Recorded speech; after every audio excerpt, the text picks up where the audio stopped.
Thank you so much, Lisa. Here at the Austin Center for Spiritual Living, we have a very talented music director. I don't know if you know how talented and how beautiful and how flexible she is. So thank you so much, Lisa. I love that song, and I know it's an oldie, but it's a goodie.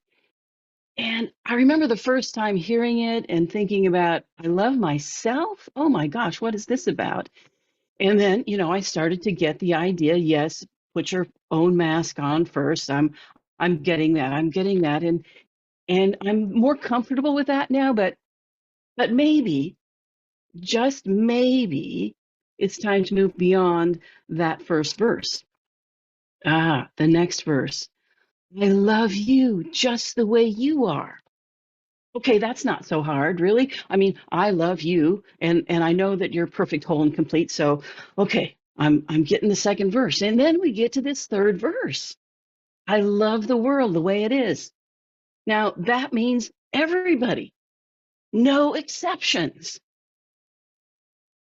Okay, I'm still working on this. I'll admit I'm still working on this. Okay, so this is what I want to focus on today.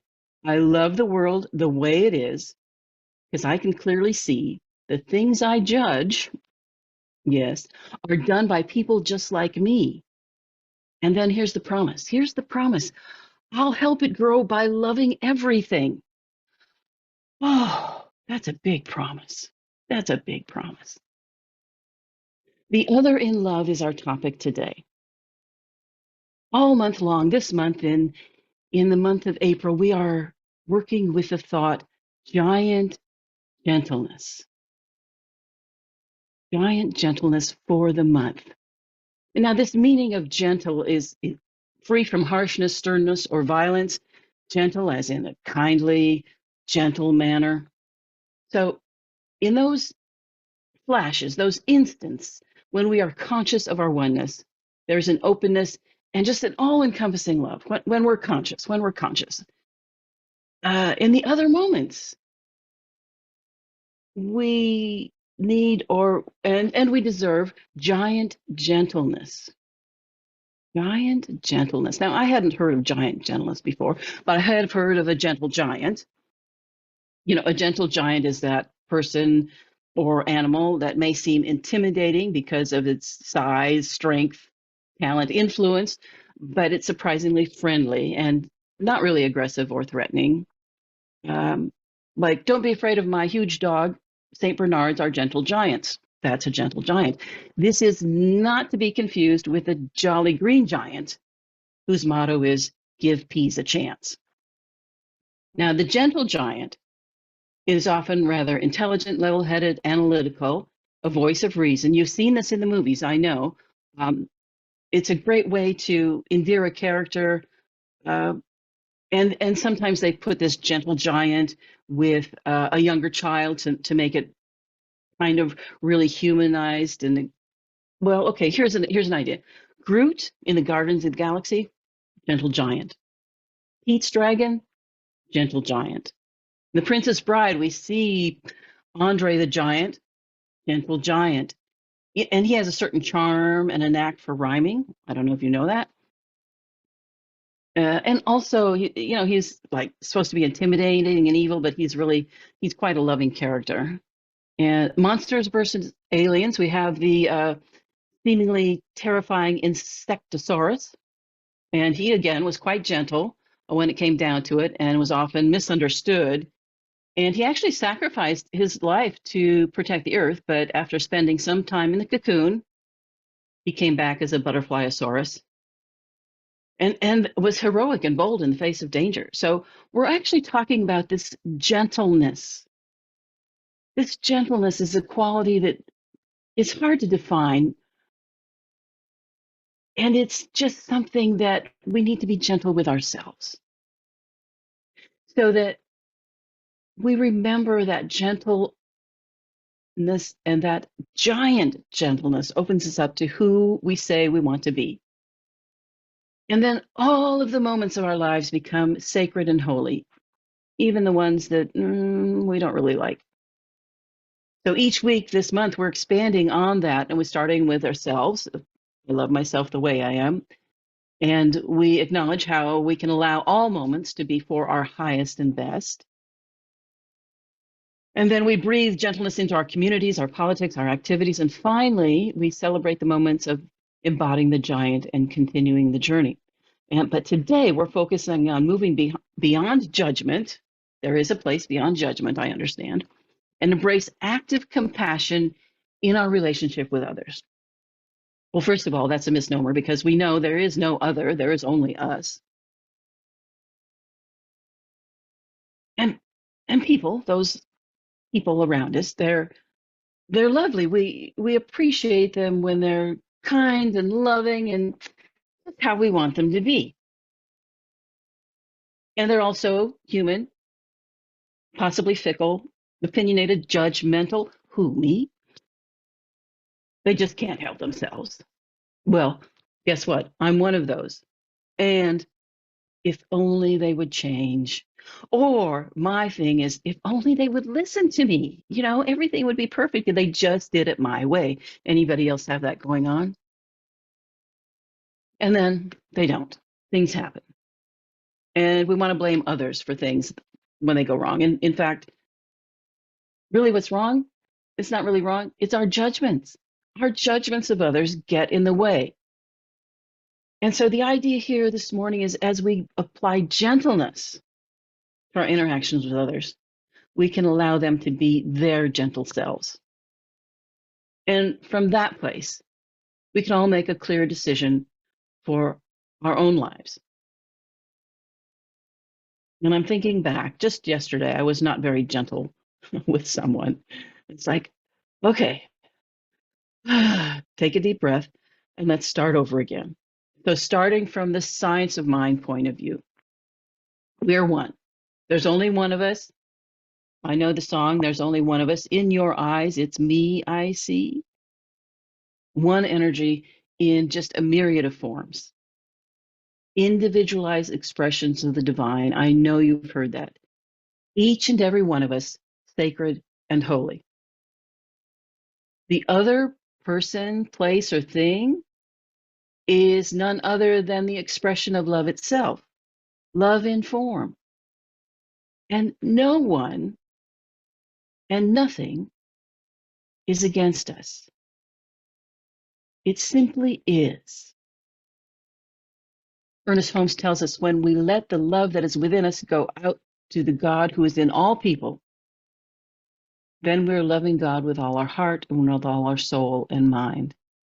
Because we're recognizing that the spirit within us is the same spirit that we meet in others. This is loving our neighbors as ourselves. Have you ever heard the idea that life is a mirror and our relationship with others, especially those that challenge us, are simply a reflection of what's within us? In our teaching, we say that our relationships are a mirror of our own ideas, beliefs, and judgments.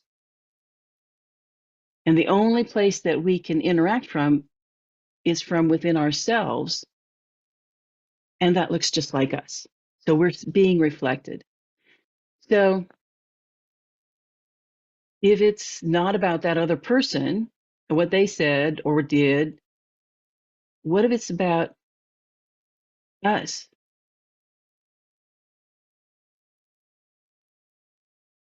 Again, Ernest Holmes tells us none of us is perfect in expression as we ought to be.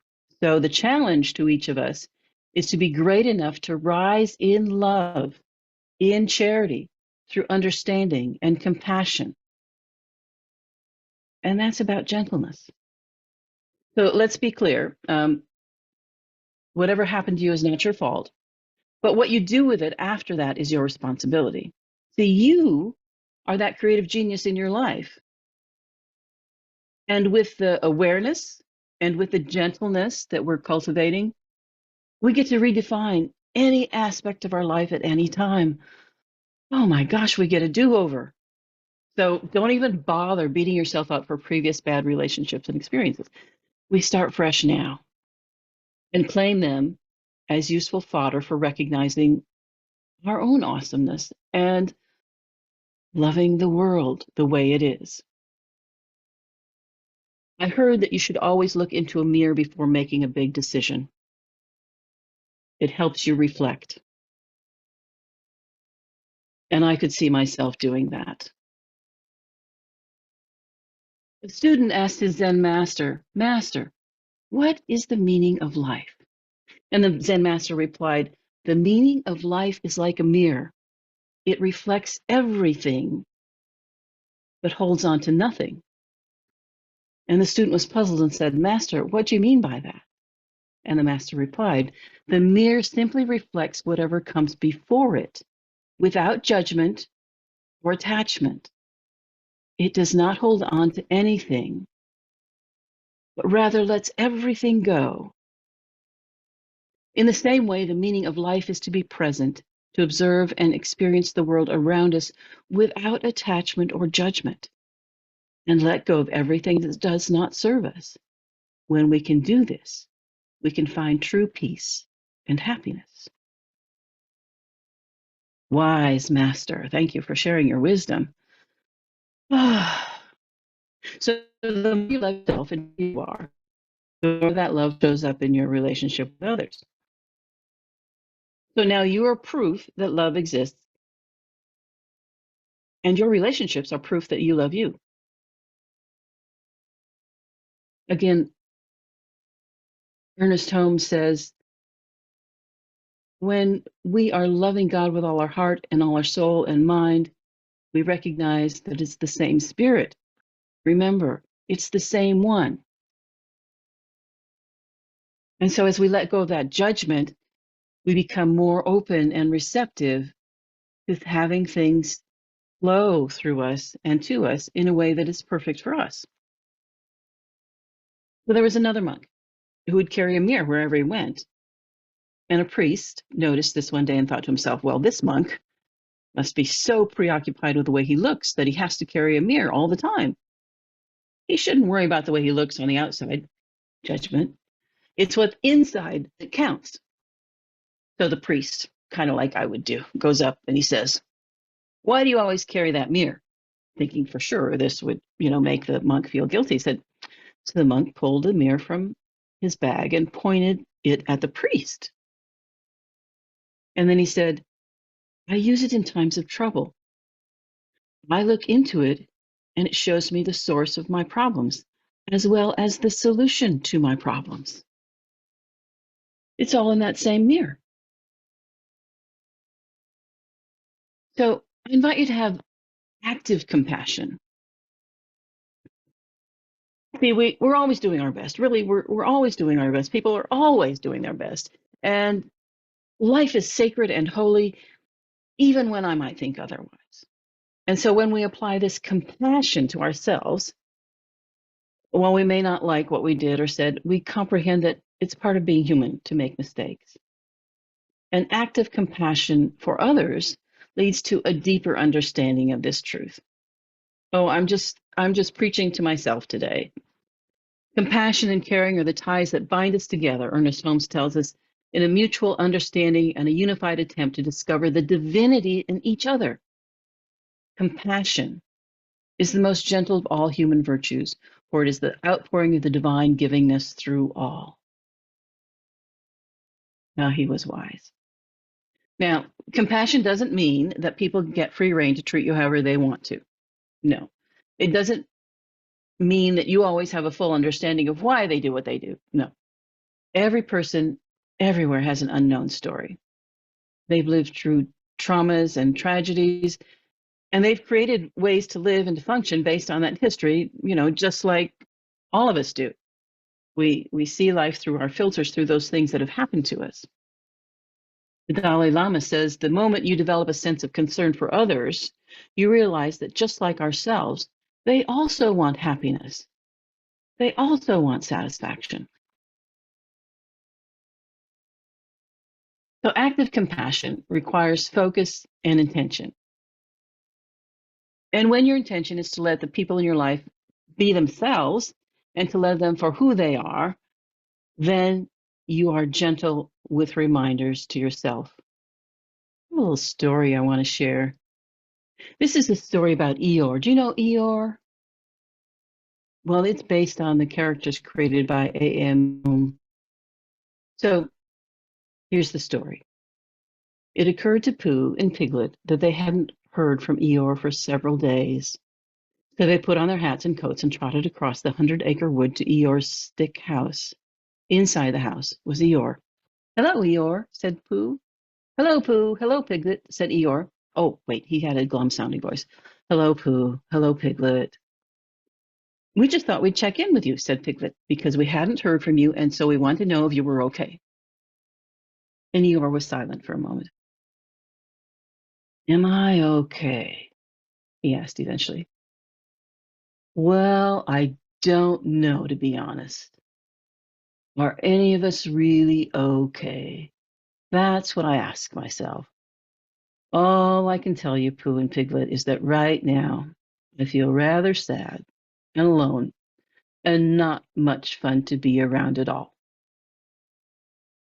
Which is why I haven't bothered you, because you wouldn't want to waste your time hanging out with someone who is sad and alone and not much fun to be around at all, would you now?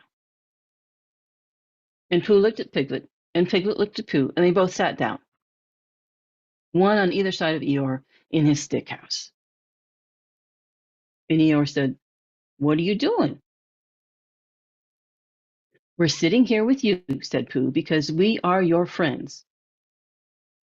And true friends don't care if someone's feeling sad or alone or not much fun to be around at all. True friends are there for you anyway. And so here we are." "Oh, oh," said Eeyore. And the three of them sat there in silence. And while Pooh and Piglet said nothing at all, somehow, little by little, almost imperceptibly, Eeyore started to feel a tiny bit better. Because Pooh and Piglet were there. No more, no less.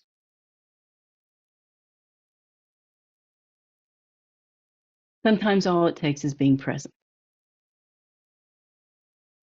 extending that human presence, the love, the divine love that flows through us. And from that view, things look a lot different. Sometimes that's the perspective that we need in life and in our relationships. And when we're too close to something, things get muddled and confusing.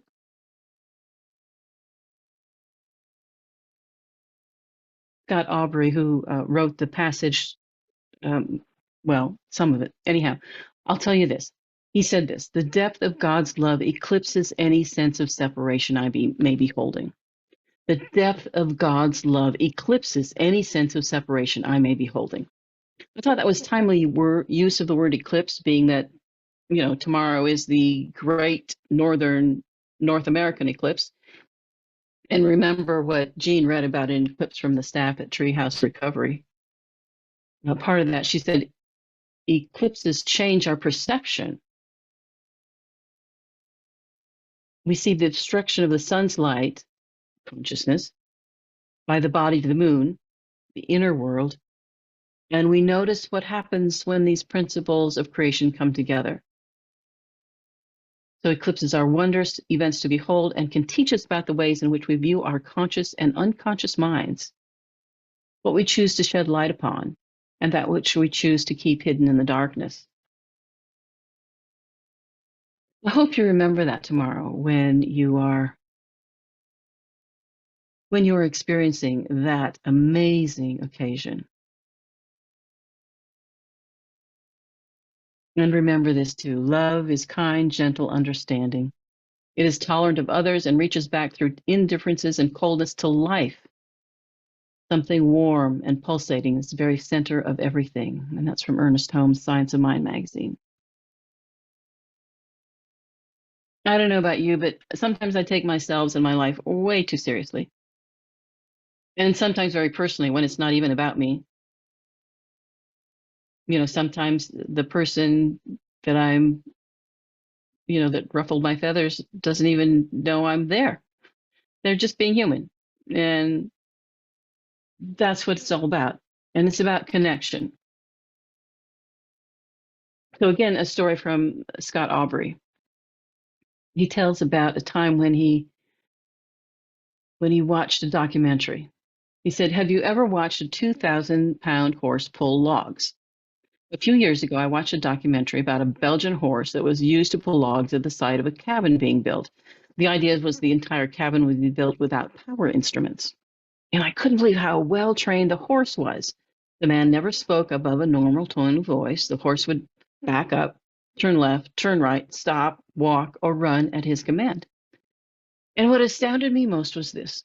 Here is a man who might have weighed all of 170 pounds, leading a horse that weighed over a ton. Now, if that horse didn't want to obey its owner, he could have kicked him into the next county. Instead, this beautiful animal humbled his will to do that of his owner.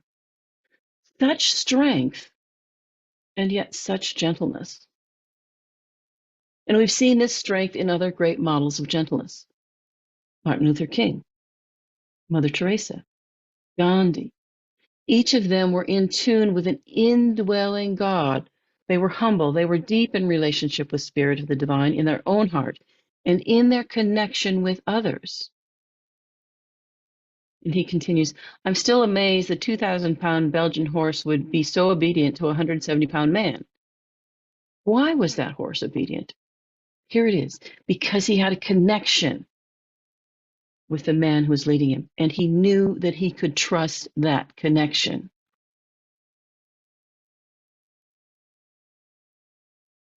What if we knew that all relationships, all connections are sacred and holy?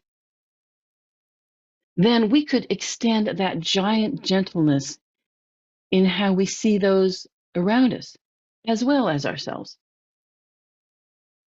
And yes, I love myself the way I am, and loving ourselves is necessary in order for us to love the other. And loving the other is loving ourselves, because there's only one of us, even though sometimes it appears differently. And practicing that loving yourselves, being gentle with ourselves, practicing loving the world just the way it is, it keeps it alive for us. And when it's alive in us, it sends ripples out everywhere in the world. So let's keep this energy going and growing. Let's love the world the way it is. And let's take that into our meditation just this moment. So in this moment, in this time, I recognize that there is only one power, one presence, one infinite source. There's only one relationship, and that is our relationship to that divine. And so knowing that there is only one, that we are one with that, we are one in that, we are one as that. This entire universe is working in, around, through, and for us. The universe conspiring in our favor, bringing us exactly what we need, exactly when we need it, whether we think that's the thing we need or not. It's always perfect. It's always whole. It's always complete. And so in this moment, I breathe that in. Breathing in that love, that light, that energy, that truth that cannot be eclipsed, cannot be hidden. And in this, I know the power, the presence, the love of the divine is right where I am, right where each person is in this very moment. And with that, there is love. There is connection, there is love in relationships, there is a divine gentleness, a forgiveness, a holiness, a sacred love happening in this world in this very moment, in each moment. And because we are in love, we are creative. And so our creative expression in the world is absolutely supported as we create. There are those around us who are creating other things, and we come together in a dynamic exchange, giving what we can, receiving what we will. And so in this giving and receiving, there is a perfect compensation, a perfect circulation.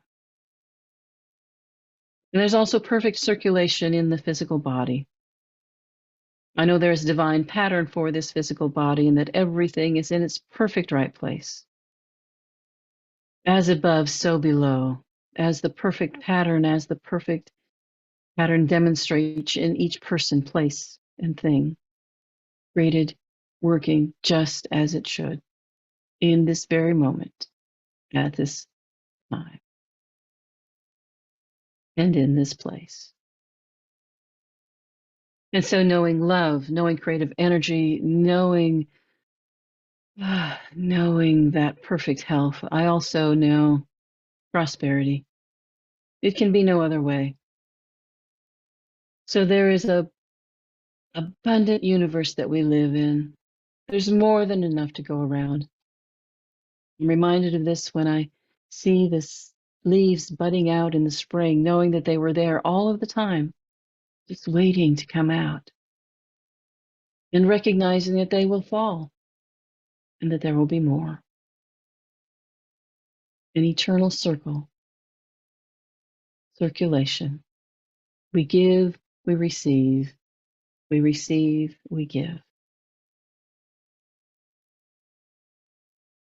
And so in this wholeness, in this holiness, I commit to being gentle with myself, gentle with others. This giant gentleness. And I'm so grateful. I'm so grateful for the gentleness that other people have for me. I'm so grateful for this new awareness of gentleness, of perfection. And so I simply let it be. I know that as I release this word into the law,